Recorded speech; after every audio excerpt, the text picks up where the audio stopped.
Welcome, everyone. My name is Parham Zar. I'm the managing director of Egg Donor and Surrogacy Institute.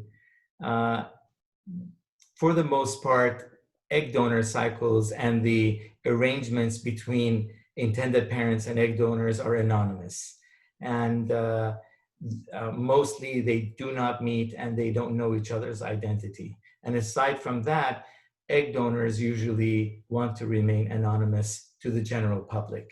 That is why, for me personally, this is quite a treat and a delight to be speaking to Dana, one of our surrogates who is very passionate about what she has done, and she wants to share with us her stories around her journeys, her egg donor cycles, and also the perspective that she has learned as a result of it. So, Dana, I am truly delighted to be speaking with you. Welcome. Thank you. Thank you. Me as well. Super excited to share, any pieces of the insight I have as a previous egg donor. Thank you. So we'll start. I'm going to ask you to please just tell us a little bit about yourself and why it is that you really decided to become an egg donor. Yeah, so like Parham said, my name is Dana, and I actually donated my eggs several times with EDSI while I was, living in LA, where Egg Donor and Surrogacy Institute is based. So I actually did, I think, 6 or 7 cycles. I can't even remember. It was a couple of years ago. But I initially got into the idea of egg donation and women's health, fertility, etc., because I myself grew up in a household where it was pretty normal to talk about these things. I was raised by a single mother. I'm one of 3 girls. Women's health was not a foreign concept around the dinner table by far. And actually, my aunt benefited from both an egg and sperm donor. So she's a single lesbian woman and waited a little bit later in life to have children. And so she actually benefited from both. And, growing up, being so close to my aunt, she'd tell me really often how thankful she was for her egg donor as well as her sperm donor. And so I think I just kind of internalized that a lot growing up. It was very normal to me. It just seemed like such a philanthropic and wonderful opportunity to have. And so as soon as I, became an adult and moved down to LA, I kind of always assumed I would, start the process of egg donation. So that's kind of where I found Parham and EDSI. But just that general desire to make someone feel as thankful, I think, as my aunt was, and to give people an opportunity to have a family at any age, I think was really important to me.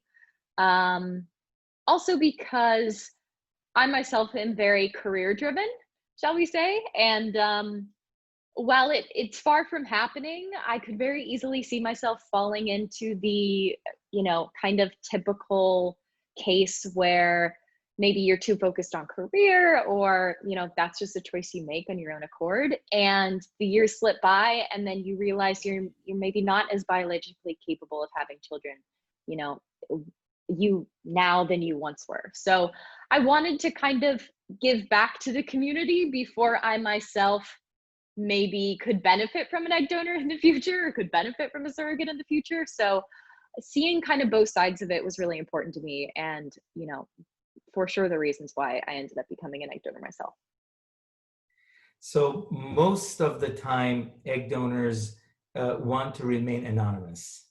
But you are very passionate about speaking about this. And before we cover all of the journeys that you've had and how maybe your views evolved, I want to know why do you think it's so important to you to be, to be coming out, to be discussing this, Yeah, you use that phrase. I love that phrase, coming out, because I quite frankly, I've never even thought of it that way, because I've never been in the closet. I was talking about, the idea of being an egg donor as soon as I started with, friends and family and all of that. So certainly don't think I was ever in the closet, but I do, I love talking about it. I'm more forthcoming about it than I think a lot of egg donors are who prefer to remain anonymous. Um, and I'm that way just because I generally think that a women's health and the challenges in fertility and building a family yourself are things that people, understandably so, don't talk a lot about in the open. I mean, it's something that is very private for a lot of people. It's something that may even be painful in some cases. And so, if I could be a voice to kind of encourage people to get the ball rolling, or to convey it in a positive light, because we've had so many successes through my egg donations, I wanted to be that voice. And so I absolutely love talking about egg donation. I could do it all day long, and certainly looking forward to doing it for the next hour, because it really is just something that's so important to me. I think that women, and families in general, we need to talk about these things. We need to have allies to help us through these kind of tricky personal challenges to navigate, etc. So yeah. When you think about when you started as an egg donor, the first time that you donated to today, can you kind of envision in your mind how your view has changed? Is there, did you think the same back then that you do now about the journeys or about the egg donation that you Yeah, that's a good question. I think when I was starting out, I viewed it certainly as a wonderful opportunity, and it had a lot of potential. But I, quite frankly, wasn't necessarily ready to understand all like the physical challenges that also go along with egg donation, as well as the kind of positive emotional benefit that you get from it. So I think starting out, that was certainly something that I had to learn. And of course, I did learn, what it's like to give yourself shots every night, what it's like to have to go into the doctor's office and get, sonograms or ultrasounds, or what it's like to, recuperate from an egg retrieval, all of that kind of nitty gritty, which I was not necessarily exposed to. I definitely just had to get used to. And I know that, of course, you and EDSI certainly prepared me for that. You walked me through what the process would look like from a high level before we began, but doing it firsthand, I think, was certainly different, in part because, you're dealing with a lot of hormones. It just takes some adjusting. So that's definitely one thing that changed dramatically from, the very beginning to now. I certainly understand what that physical toll is like. I still certainly think egg donation is worth it, and in spite of that physical toll, obviously did it quite a few times. But yeah, my general kind of emotional feeling towards egg donation, it's changed in that, I have had the benefit of seeing photos, or hearing about successes from my egg donations, and that has brought me so much pride and joy. The idea of being able to help somebody create their family and seeing it actually through to completion, I really underestimated how gratifying that would be. Like I told you the other day, when I have a really bad day, like I said, I'm very career focused. And so sometimes I do have really stressful days at work, but there is nothing in this world to put things in perspective or to ground you more than the idea of just stopping and taking a minute and remembering the fact that, oh, there are all these happy families around the world. And, maybe today's a bad day for them, maybe today's a great day for them, but they're a family because, in part, I could help them a little bit along their journey. Like, that in itself is just such a prideful feeling. I love that. So that, for sure, the kind of emotional gratification, I definitely underestimated.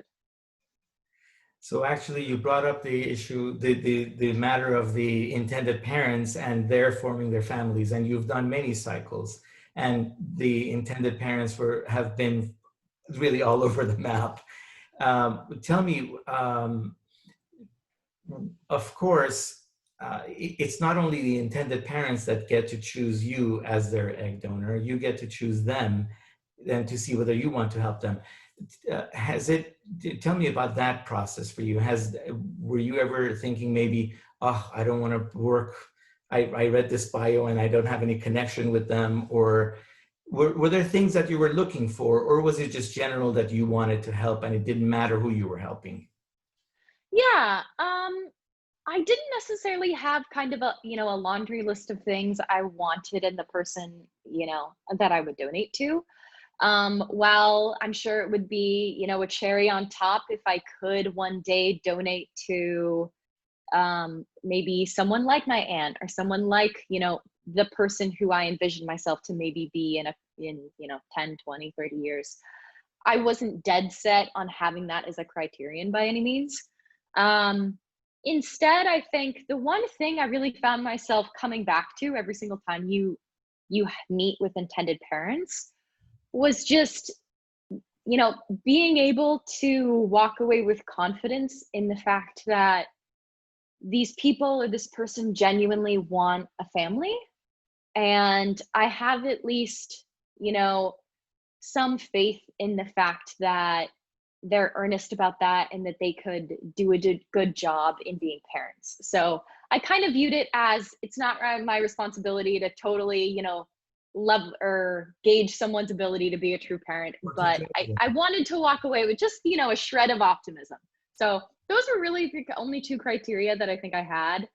I believe there were times that, you and I met with intended parents and we decided not to continue just because in some cases I didn't actually feel like I got that reassurance where I wanted it. But certainly in the majority of cases I did, even if that parent or parents didn't match what I had envisioned. So yeah. So you bring up also another good point that I want to discuss. And as I mentioned at the beginning, most of the egg donor cycles are completely anonymous. And you have had cycles that were anonymous and cycles where the intended parents wanted to meet you, not exchanging any identifying information, but just have an opportunity to converse with them.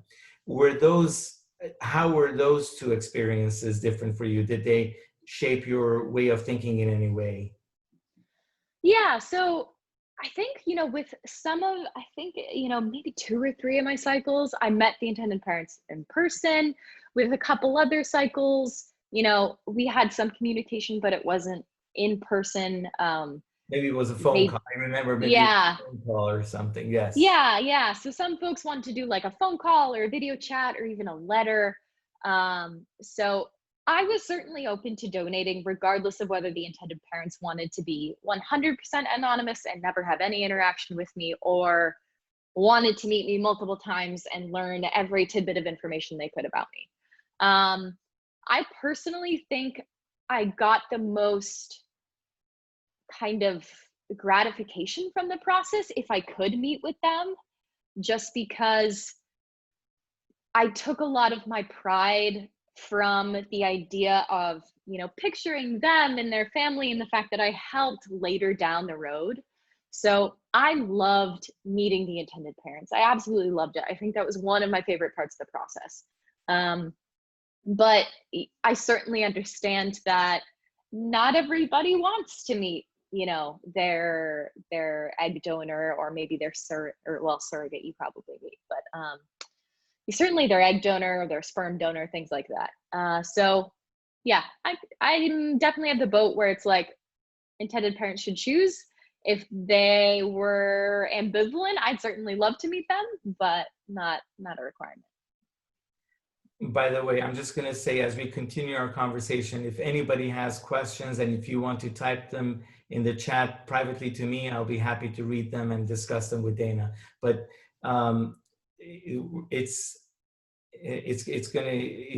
this hour is going to go by very quickly, and I'm saddened by that because I have so many questions for you.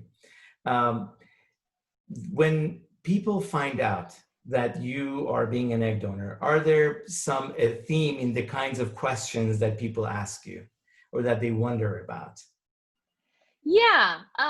So I've actually had the opportunity to interact with a lot of my fellow female coworkers who are interested in either donating eggs themselves, or maybe they're interested in freezing their eggs. And while it's not the exact same process, the medications and whatnot can be similar in some cases. So I've actually sat down with a lot of, coworkers who were interested and just gave them my story, shared any tidbits of information I could. And I've generally found that kind of common themes I see with those interactions are, one of the first questions are, why did you do this?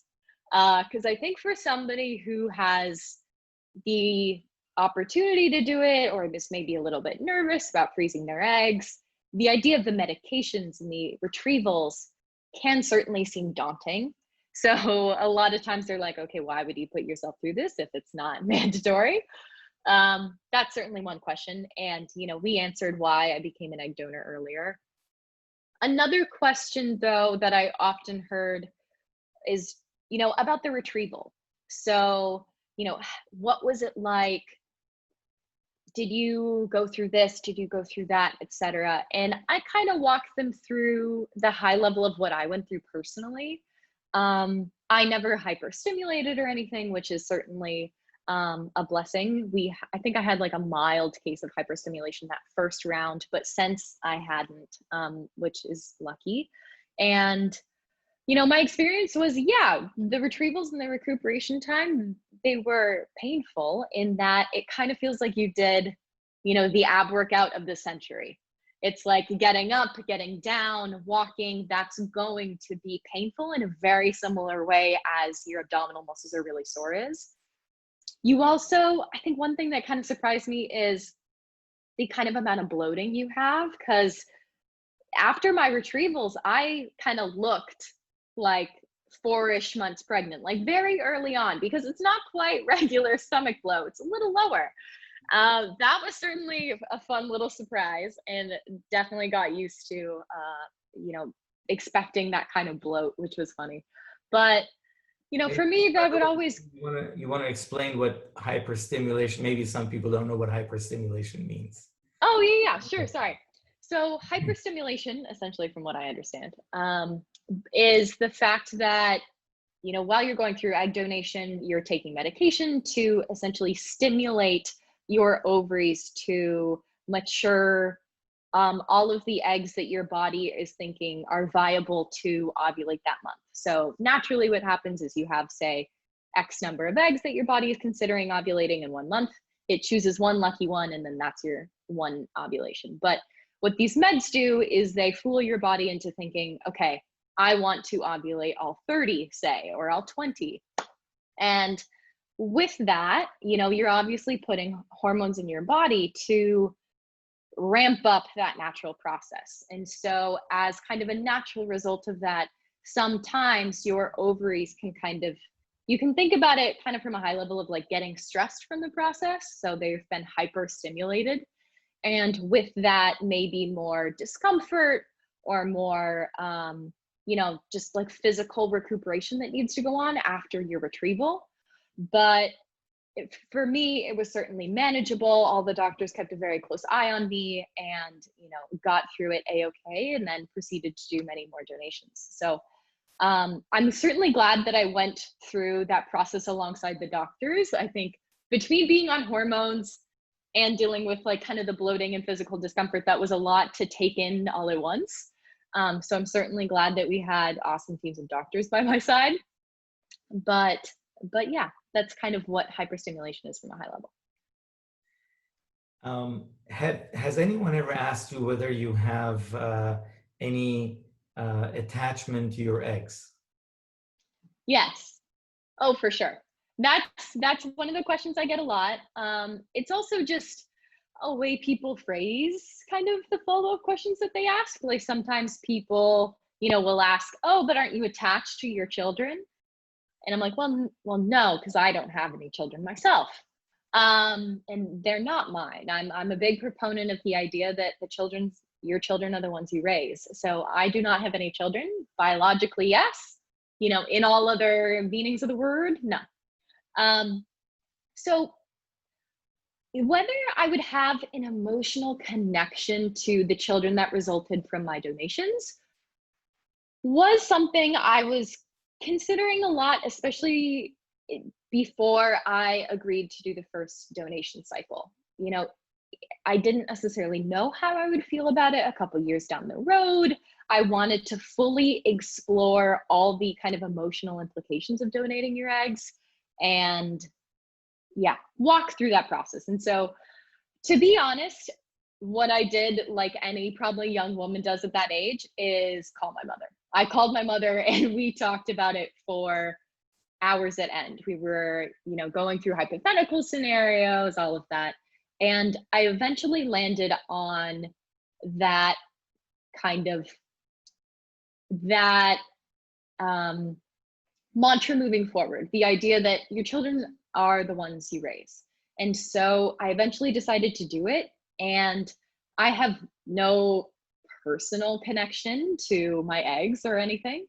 I I think I'm certainly, I certainly care for all the children of, that resulted in the egg donation, but it's almost in a way where, like, you want to see them thrive and do their best with their family. I don't feel any kind of ownership or entitlement to the family at all. How would you feel if if any of the children wanted to contact you in the future? How do you think that would, how would you react to that? Yeah, so that's another one of the common questions I get is like, "Oh, well, what if they knock on your door when they're 18 or something? Are you going to be nervous?" Um, my answer to that was, I hesitate before I speak for myself in, say, 10, 15, 20 years.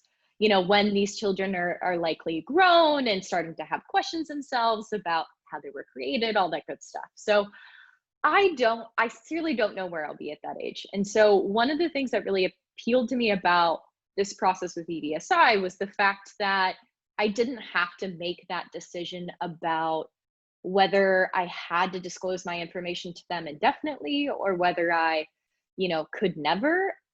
I didn't have to make that decision on the spot. So, what kind of you and I have said is, if a child from my egg donation wants to meet me later down the road, then what they'll do is they will contact you or the EDSI in some way and request my information. And at that point, then EDSI can kind of be the mediator and they can ask me if it's okay to send along my information. So I love that approach because it gives me as an egg donor a lot of freedom.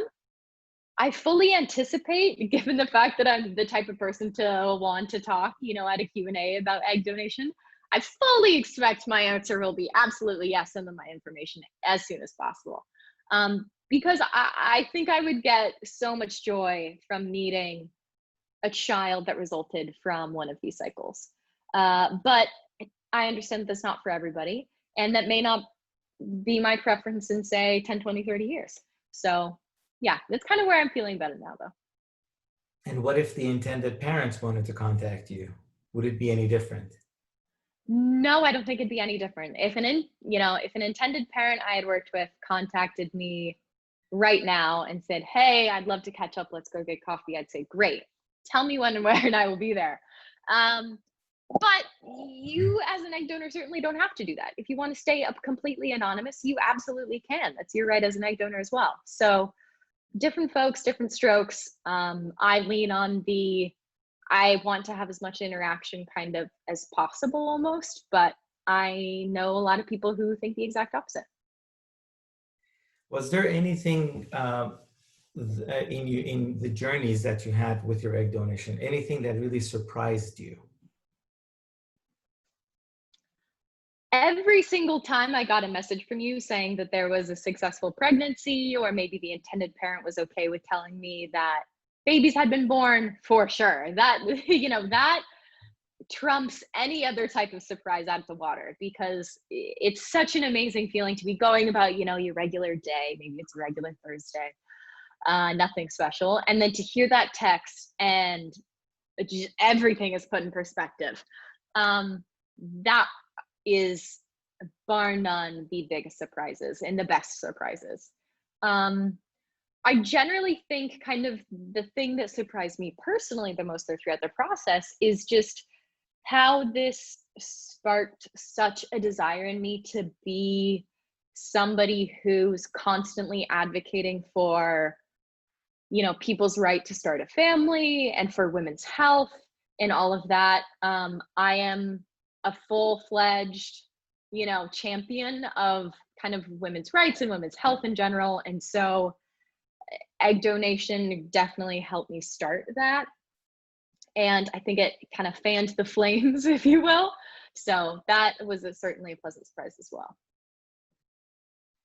And I know that during one of your egg donor cycles that you learned some things about possibly about your own fertility. So do you want to tell us a little bit about that? Yes. And how that changed your perspective? Yeah, so kind of in a good old twist of fates. Here I was, and I think it was my third or fourth cycle. I was actually sitting down, and by the way, I'm very open about this, as you all know. I'm happy to share this. Parham knows this, which is why he's asking me this question. But it was my third or fourth cycle. I'm sitting down in a doctor's office, and the doctor all of a sudden says something like, "Oh, you have a very interesting uterus," and then continues, ultrasounding away. And I was like, what kind of comment is that? Okay, thank you. I'm not sure what to do with that. Please elaborate. And so he actually ended up explaining that I myself have what's called a septate uterus. And it's a congenital defect. And so essentially what it means is kind of like the septum in everybody's nose. I have that, but inside of my uterus. I had no idea. And what this means is later down the road, when I myself try to get pregnant one day, I may struggle with that, in part because this septum is there. And unless I have it surgically removed, which is absolutely an option and an option I will likely take in the future. But had I not known that, or if I were to not get that surgery, carrying a full-term successful pregnancy would certainly be a challenge for me. And so kind of being in that chair, you've done 4 cycles of egg donation, and I was thinking I was totally set from a fertility perspective. I had had successful egg donations in the past. I'm young, generally healthy. All the tests were showing, positive things.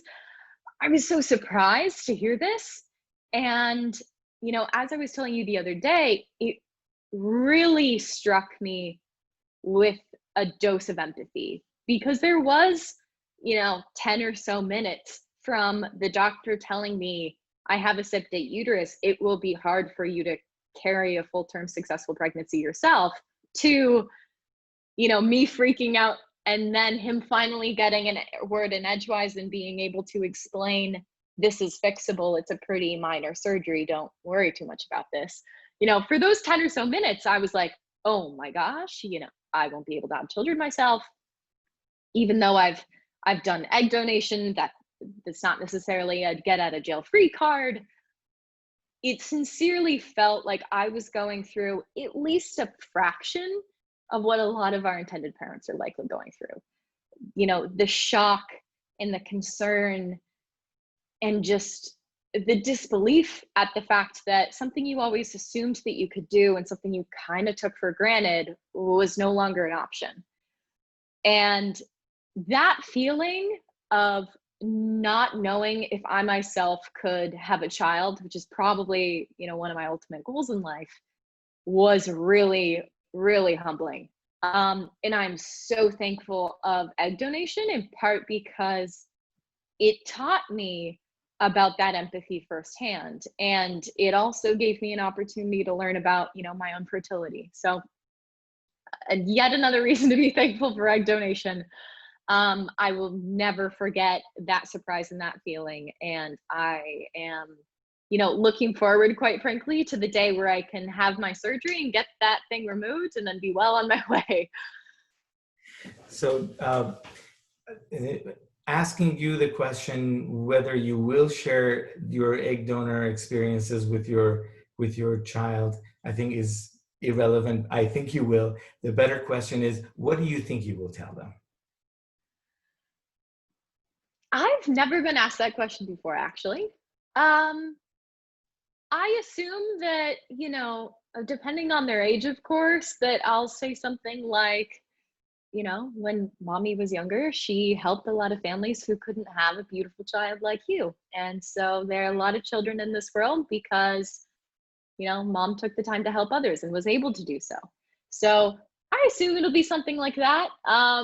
Coincidentally, actually, my father told me a couple years ago that he himself had donated sperm. And I did not know that.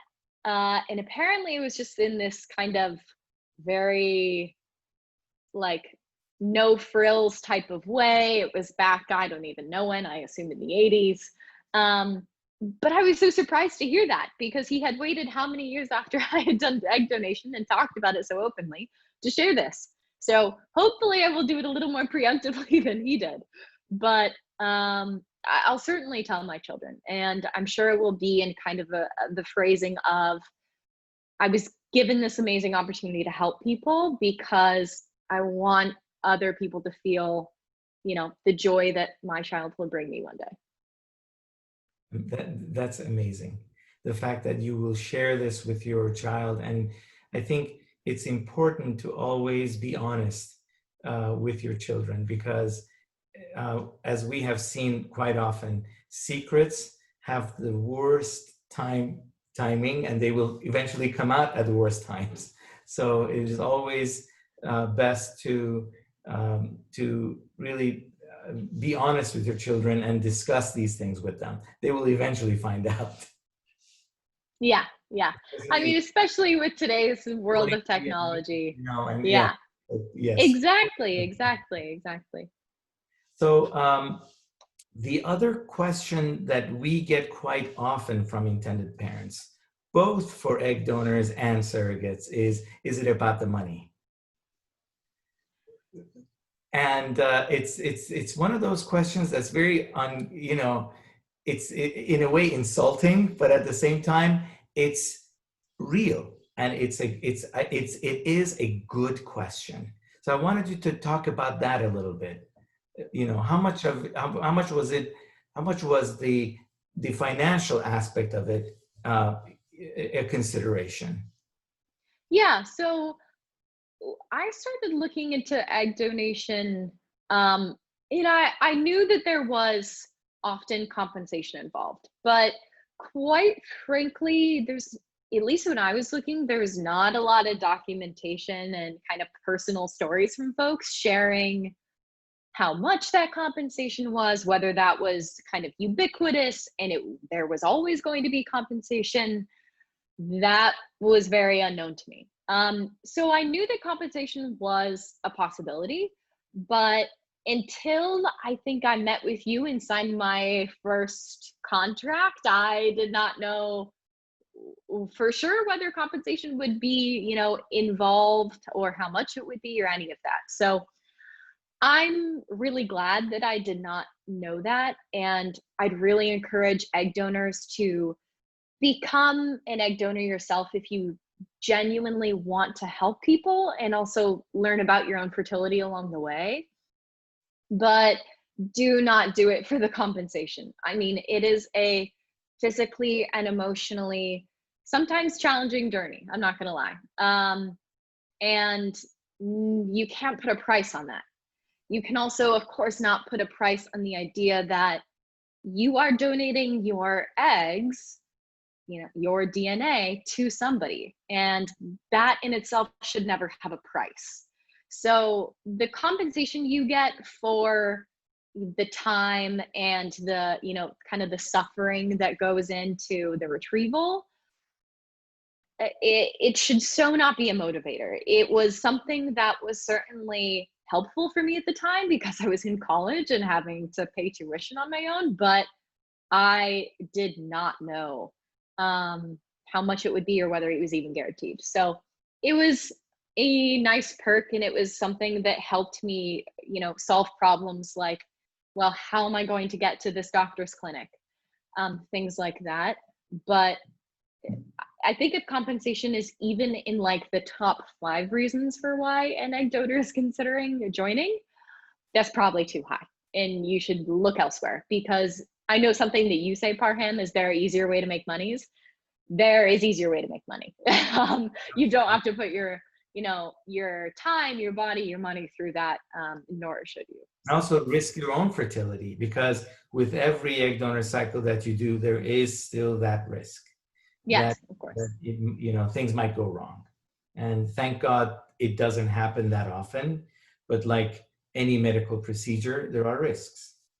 And, so there are much easier ways for a woman to make money, than egg donation or surrogacy.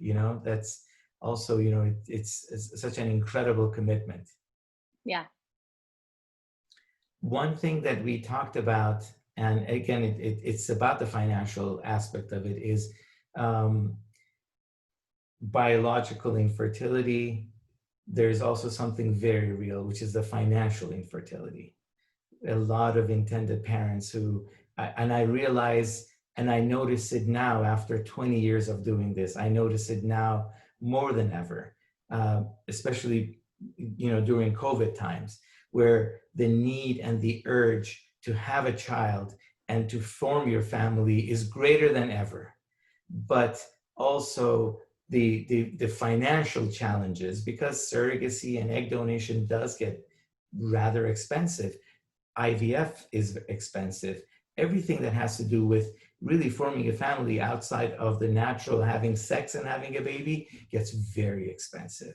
And it's now beginning to become one of my missions, really, to figure out how to tackle this issue of financial infertility. And I know that you reached out to me because lately you are very much thinking about this world that you've been in. So I wanted to talk a little bit about that, and how your thinking about infertility is evolving and what you want to do about it. Yeah, for sure. So, to kind of give some more context, as I'm sure you can gather by this point, certainly passionate about the fertility industry and, women's health, but that's fertility and women's health for all women. Whether it's people who aren't biologically women, whether it's, lower income, higher income, any shape and color, don't care if you identify as a woman and you have health, which you probably do. I'm passionate about it. So, the idea that kind of flexibility in your fertility is only open to a certain rung of people, the elite, or maybe people who make enough money, etc. I think kind of goes against the fundamental intention of EDSI and of what I wanted to accomplish as an egg donor. I wanted to help contribute to this idea that every family or every person has a right to try to start a family themselves. And it does not matter where you come from, how much money you make, etc. I think you as a person should have an opportunity to pursue that. And so I'm loving the fact that there are now more options in fertility. Things like, I know that there are some fertility specific insurance providers that I know at least a lot of like tech companies will offer their employees, which is super exciting, because as kind of time goes on, we're starting to think about fertility as a right and not, an earned benefit. So I love this idea of really like, democratizing the industry. This idea that, if you want a family, let's make it happen. It shouldn't, a price tag should not get in the way of that. So I definitely would want to help that in any way I can. And I'm really excited that this is something that's on EDSI's mind. Absolutely. And you are a lead software engineer at one of the big companies. So if anyone can come up with the right tech to tackle this problem, I think it'll be you. Fingers crossed, fingers crossed. Yeah, I'll Absolutely. work on something. I'll let you know if I strike gold. Absolutely. Do you have any message that you want to give to future intended parents as an egg donor? Um, I think that, as intended parents, you've, who are struggling with fertility yourselves, or maybe just starting to think about the process, there's probably already a lot that you've had to mourn and had to compromise on, perhaps. The fact that you can't have a child yourself for whatever reason is can be heartbreaking. And I don't think that that's something that we should brush off. That is a very real experience that's affecting so many people. But, an egg donor or a sperm donor, that is something that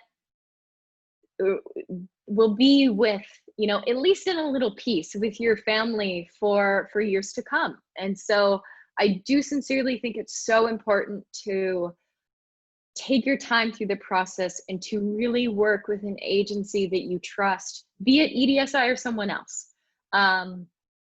Just because you've already had to compromise on so much, I would really, really encourage you all to not ever settle.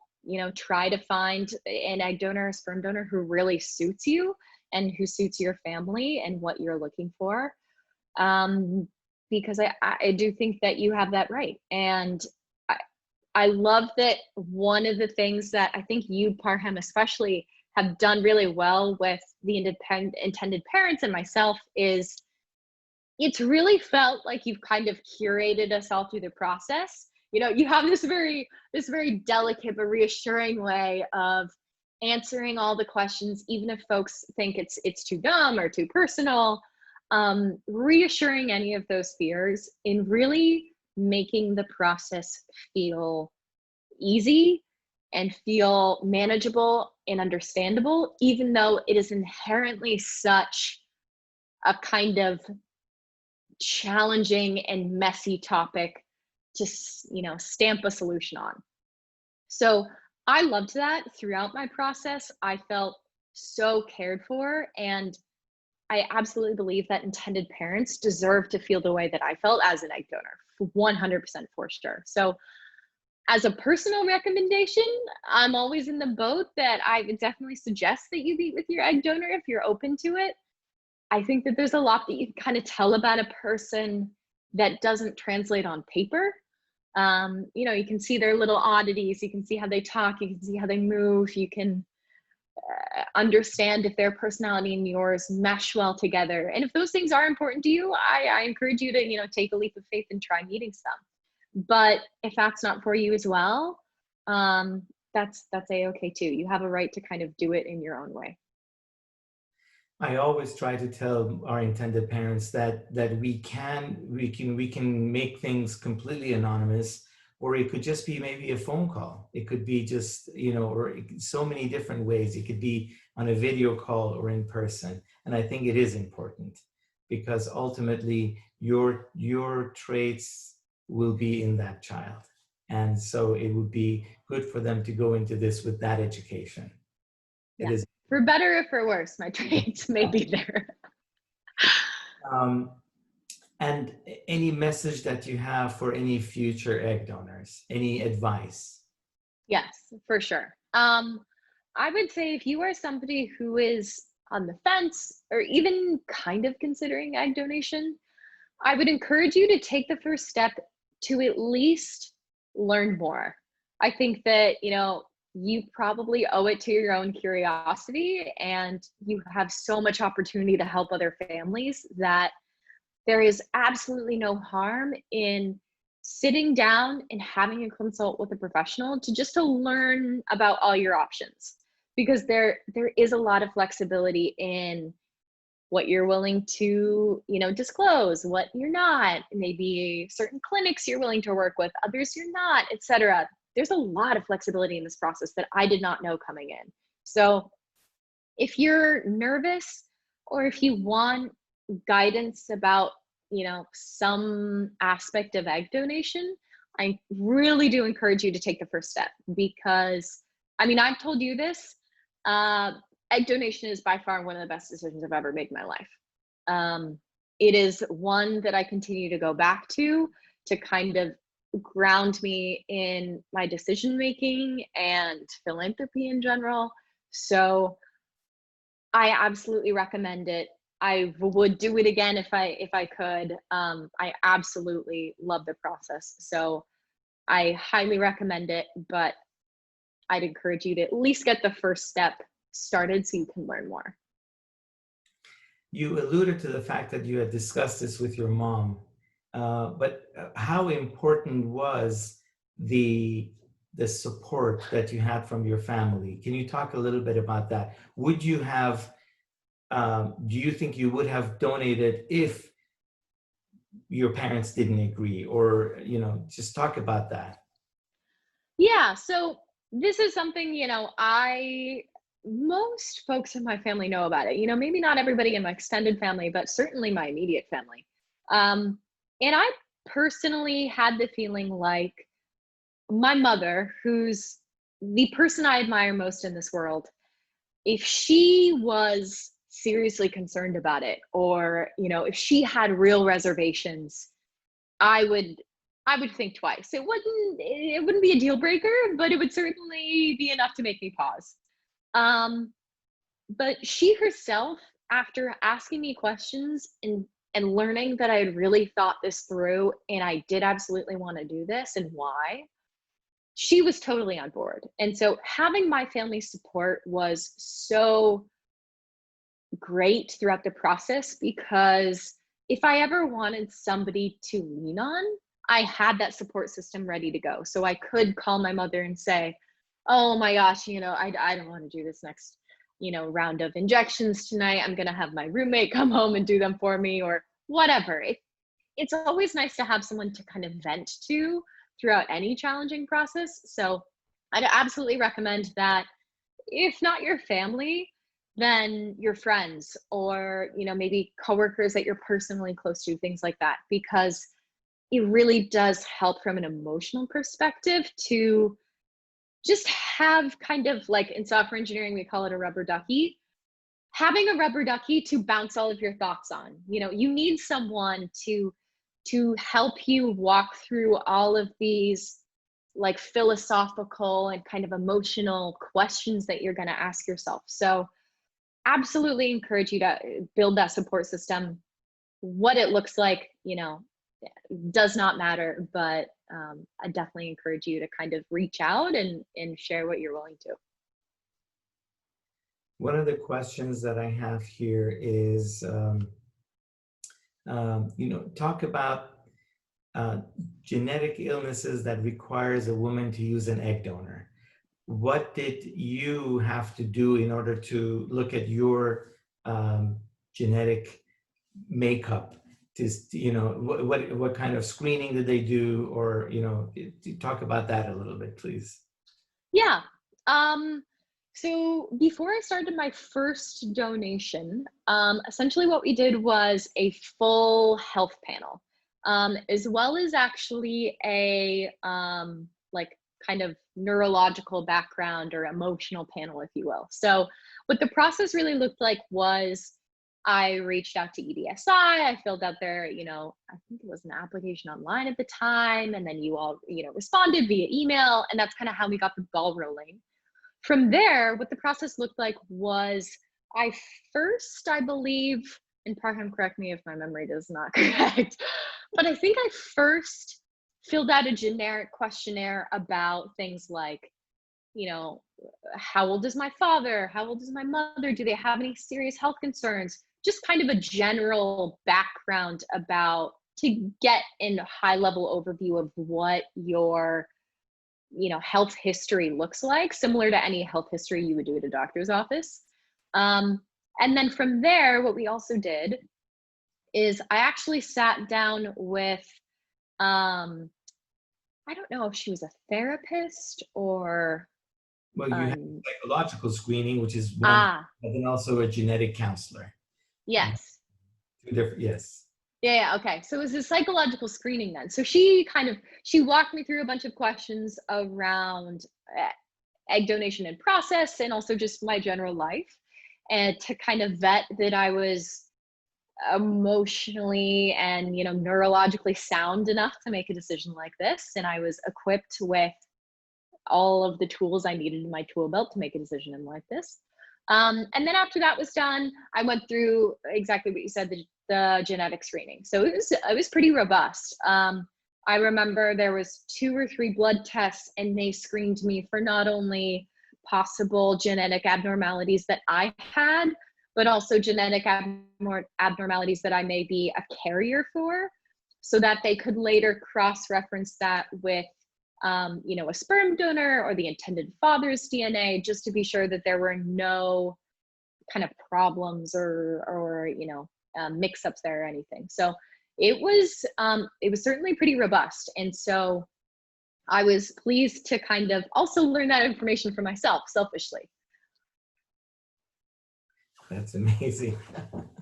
um, and during that genetic, you also had genetic, not screening, but it was genetic counseling. I think you met with a counselor, and they would ask you questions like, has any immediate family member or extended family had any sort of cancer, or they go through a lot of different things. Did you find out anything about your own family history that was surprising to you? So I actually did not, I remember. And I remember the genetic counselor was very surprised by that. I remember, I can't even remember if it was a man or a woman, but I do remember the experience. But I remember them saying something like, oh, this is typically a much more kind of juicy conversation. We go over the fact that you're a carrier for this odd disease, a carrier for that odd disease. And I remember them saying that my profile was quite boring because it didn't have any genetic abnormalities, which of course I was so happy to hear about, and I'm certainly lucky in that regard. But I think the most kind of surprising thing to come out of that genetic screening process was the fact that I actually had to sit down with my father, who's not a big talker, bless his heart, and get information from him once and for all about, okay, let's sit down. How old are you really? And, what do you have? Do you have type 1 diabetes or type 2? Any of that stuff. All of that kind of good information. We had a good reason to actually sit down and have that talk. So that was great. But I'm glad to say that there were no surprises, I don't think, from the genetic screening. Yeah, because that's why you were able to become an egg donor. Yeah, probably. Exactly. Anything else that you want to share with us? Anything that you think is important for us to know? I generally think that what EDSI and what egg donation and surrogacy is so awesome. Like, if you take a step back and kind of forget about all the emotional implications, all of that, things we've already covered, it is really incredible to think about the fact that we're at a point in history where this is possible. Sometimes I think about the fact that, oh, if I had this septate uterus and I was born, say, 150 years ago, that would be it for me. I would not have children, probably. And so I love the fact that this is one of the great kind of blessings that have come with science. It's just so remarkable that you can lay down in a chair and, have an ultrasound and be able to watch a doctor count your eggs or count exactly how big they are via the, millimeter. And, later then take that and create an embryo, which will later create a child. And that could be growing in somebody who's neither related to egg nor sperm. Like, that is a fantastic idea alone, and I absolutely think it definitely deserves some credit. So I'm just really grateful to be in the modern moment and have those opportunities.